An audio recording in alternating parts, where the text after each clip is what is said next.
how do you keep yourself motivated? Motivation is a fleeting energy. This is why world-class achievers do not rely on motivation. Because how many of you agree, motivation, right? There are days you and I feel motivated. True. But there are also days where you and I do not feel any form of motivation, right? We wake up feeling like life is a drag, everything's hard. It feels like there's 1,000 pounds on your shoulders right now. How many know what I'm talking about? So you'll notice that motivation really fluctuates throughout the day. So world-class achievers do not rely on motivation. But if you're looking to up motivation, research has shown you can't really up the motivation. It's more about how you're activating this motivation. So you've got the same amount of motivation, but how you're activating it really determines how you really feel this motivation.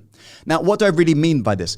If you think about what motivation really is, if you want to get to the deeper motivation, is about the motive of your action.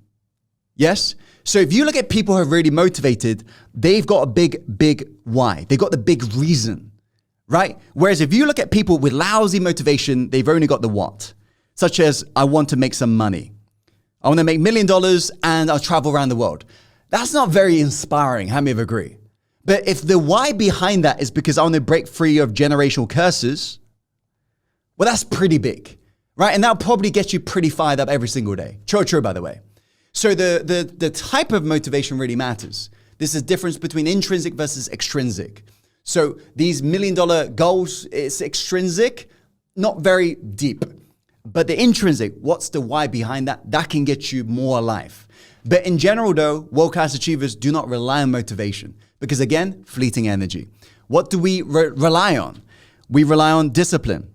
What's discipline? Because we've heard about it a million times on YouTube. It's kind of boring now, right? But what is discipline? To put simply, discipline is controlling your primitive-based desires. To put simply, is doing what you said you're going to do long after the mood you said it in has left you.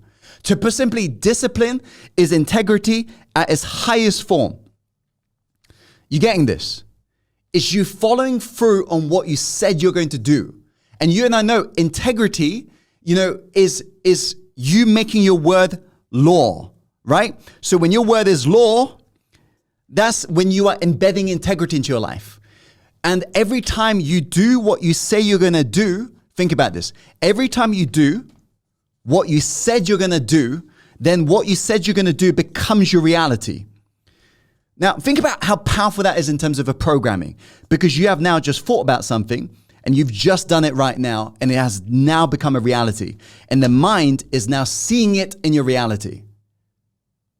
How powerful is that just for a moment if you're really wrapping your head around this in terms of a programming for the mind? Because you have just gone from thinking to seeing it. And so if you keep on repeating this process, you are proving to your mind that your word is law. You're proving to your mind, if I think this, if I dream this, this is going to become my reality. And by that point, the mind will surrender because it will know without a doubt, this is indisputable truth. It will become your reality. It will obey your orders. But on the flip side, let's say tomorrow, a friend texts you and says, hey, we should go for dinner at 6 p.m. at the restaurant. And you're like, yeah, it's been a while. Let's catch up. Let's say you show up tomorrow, 6 p.m., and they're not there. How would you feel? Well, you might give them benefit of the doubt. You might say, oh, you know what? Maybe they got busy. I'm going to rearrange. So tomorrow, you say, let's meet tomorrow instead, 6 p.m. So you show up tomorrow, you're like, okay, I can't wait for this dinner now. And they're still not there. How would you feel? You might give them the benefit of another doubt. And you will say, all right, come on, let's meet tomorrow. And let's say they do not show up again. Let's say they keep on not showing up. Let's say they do not honor their word over and over again. And let's say all of a sudden they now text you saying, hey, I promise I'm going to show up. I promise I'm going to show up tomorrow. Would you even show up? Would you even listen to them? Would you even hear them out? The answer is no. The reason why our mind doesn't want to hear us out in terms of our dreams, the reason why our minds sometimes are working against us, not for us, is because we have trained our mind to distrust our word and our intention. And this is why all we hear is not the inner champion, but the inner criticizer. Anytime we're trying to do something, the mind's trying to put us down. Because again, the mind does not trust us. How many of you are getting this? So to restore faith, we're going to begin to do more of what we said we're going to do. You getting this? It means to really make your word law. And before you know it, you'll notice you will have momentum because now the mind works for you. Now, how many of you notice how true this really is? If you wake up in the morning and you honor your word, how many of you notice the chances of you honoring your word in the noon is very high? True, by the way. How many of you notice it goes towards 100%, as in you've activated this word, right? You're honoring it. And as a result, you're also honoring your afternoon projects.